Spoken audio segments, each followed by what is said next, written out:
We are going live a second time with the Finance 15 because I discovered that my share screen didn't work right on the last one. Let me remind you what you're doing. First of all, happy Friday. Happy Friday evening on the East Coast anyway. We made it through another week. We got an awesome weekend coming up, and then we get to jump in to another entrepreneur week, which I am totally psyched about. So, what is Friday 15? Just a reminder, in 15 minutes, I'm going to answer as many questions as I got during the week in the group or one-on-one with me that seem to be the kinds of things that might help a lot of people. So I don't take a lot of time. I do it all in 15 minutes. Today we have two questions. The first one is, what are some best practices for not spending the money in my bank account? We can all use that. And the second is, how do I know how much money I want to spend on marketing? So we're going to wrap both of those up in 15 minutes here today. So first of all, what are some best practices for not saving the money that I put away in my savings account? So let's talk about that. First of all, I like to always identify what I'm saving the money for. And I recommend this to my clients as well. There's a lot of psychology to this that comes in a little bit later. But rather than just put money aside if we are saving money, and it takes some of us a long time to get to the point to where we can save some money. I know it did for me. So once we're saving it, I like to identify, what am I saving it for? So am I saving it for a vacation? Am I saving it for retirement? Am I saving it for a child's education? What's the reason behind the savings? I make sure that I identify with that as I'm putting it away to save. Second of all, I recommend my clients put it in a totally different bank, or at least somewhere where they're not going to look at the screen that shows them what the balance is on a regular basis. And I don't get paper statements.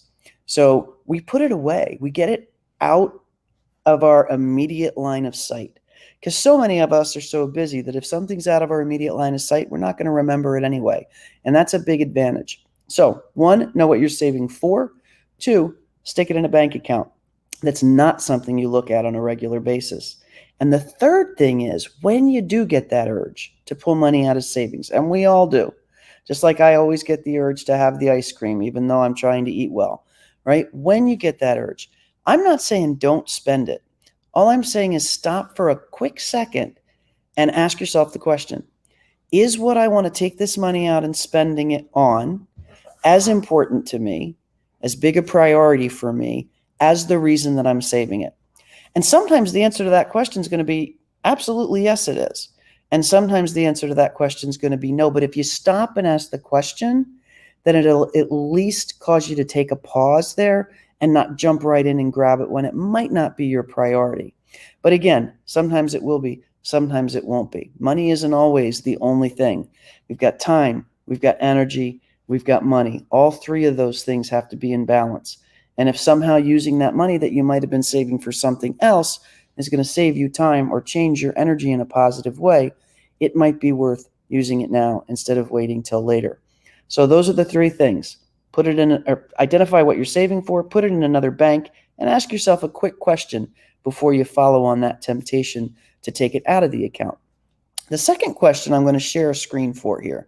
I'm going to try and do it in a way that you can see it this time, because the last time I totally messed up. So sharing the screen here, and I'm crossing my fingers that this is working. If not, you can laugh at me and drop it in the comments. Whether you're watching live or on replay, I'm actually going to talk about it as if you can't see the screen, just so that I make sure that I get the message across. So how much should I spend on marketing? The way I like to think about this is, we know what we want to have in sales in a particular month.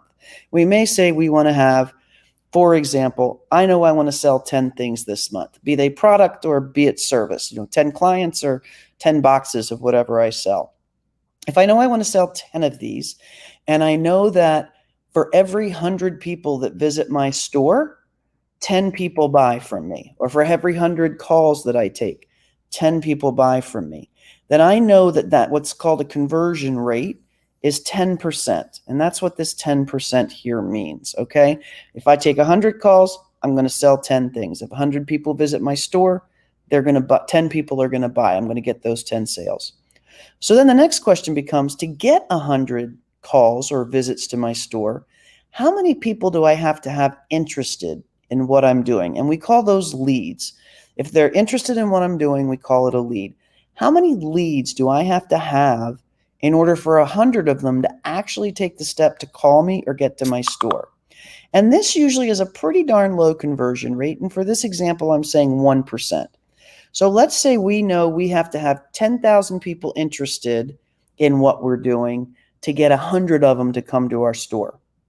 All right, cool. I know I have to get at least 10,000 of these leads, of these interested people. So in order to do that, how many people do I have to reach? And what does reach mean? Reach means how many people do I have to eyes do I have to have on what I'm doing in order for 10,000 of them to show any interest in me? And let's just say we determine that, again, it's 1%, and this actually should be 10%, but or a million. But I need to, let's just pretend the math works because I did this really fast right before.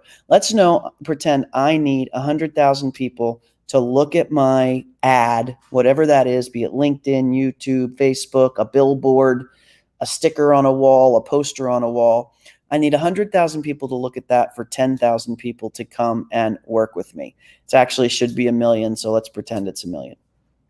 If that's the case, how much money do I have to spend to get that many people to look at my ad for the first time? And let's say we know that if I spend $100 a day in advertising, I will get that million people to look at my ad.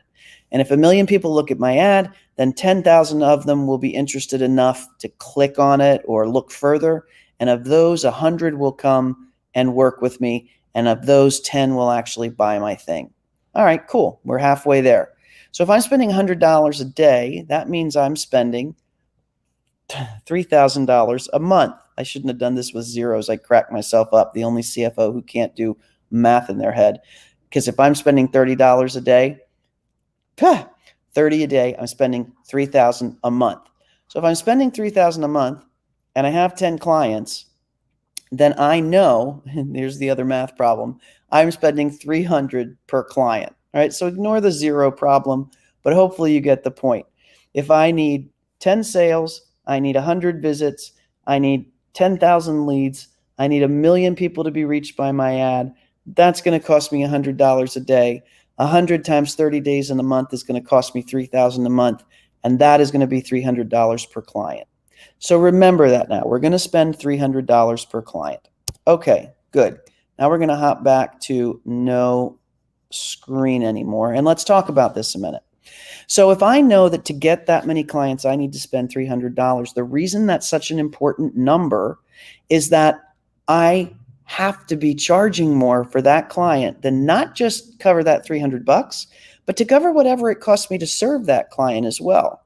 So let's say it costs me another $250 to actually serve that client. Whether if I'm selling them a package, it costs me $250 to get the package. If I'm selling services of some kind, it costs me $250 to offer that service.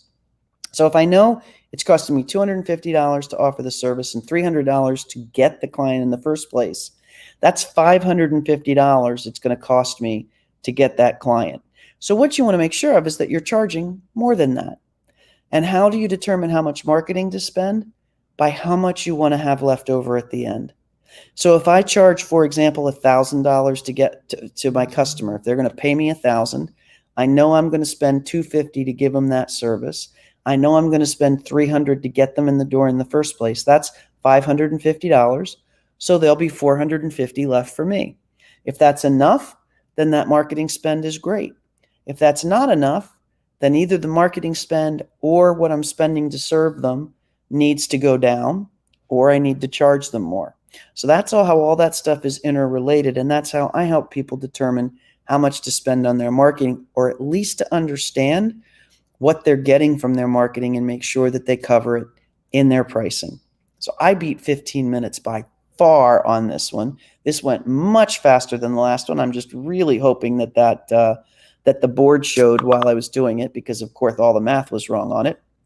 And I can correct that math now and show it to you the right way. But rather than do that, I'm going to focus on also letting you know that tomorrow I'm going to go live sometime during the mid-afternoon and talk about some really exciting new offerings that we're putting together. So we've decided that we need to make it a little easier to access the Profit Concierge Campground and make it even more meaningful once you're inside the campground. Everybody in there knows what an awesome environment is, but we want to help people find it, get to it, but also make sure that we continue to curate them in a really, really special way that makes sure that this group continues to thrive. So in order to do that, we're going to be announcing some cool changes. We've also rebranded the website, which we're going to talk about tomorrow, and we're going to now start offering some new packages that might be of interest to you if you've often wondered how there might be some other ways to work with us than there have been in the past. So all that's going to drop tomorrow. I'm really, really looking forward to it. But for today, the big questions are, number one, how do I not spend my savings? Number one, know what you're saving for. Number two, put it out of sight. Number three, if you're tempted to use it, just take the time to ask yourself the quick question, do I really want to use it? Sometimes that answer will be yes. Sometimes it'll be no, but at least you took the pause to ask. And then the second question is, how do I know how much to spend on marketing? And the bottom line is you want to figure out, based on that board that I showed you a little bit earlier in here, how much it's costing you to get your clients, how much it's costing you to serve your clients, and how much you want to have left over. That not only helps you determine how much to spend on marketing, but it determines how much to spend on serving the client, and it determines how much you ought to charge them also. So that's a three for one on that second question. So thank you guys for putting those questions in. I'm going to continue to take these questions during the week and do a Friday Finance 15 every week. And in the meantime, I hope you guys have a fantastic weekend, and I look forward to seeing you next week. Take care. Actually, I look forward to seeing you tomorrow, now that I think about it, because we're going to make some big announcements. Take care.